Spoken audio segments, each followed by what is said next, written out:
هاي، ازيكم؟ عاملين ايه؟ المرة دي هنعمل وصفة سهلة جدا وسريعة.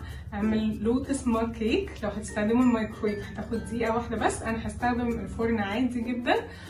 لو الوصفة عجبتكم وجربتوها ما تنسوش تقولوا لي طلعت معاكم ايه، ولو الفيديو عجبكم ما تنسوش تعملوا لايك وفولو وسبسكرايب على السوشيال ميديا بلاتفورمز. يلا بينا نشوف مع بعض الطريقة. يلا.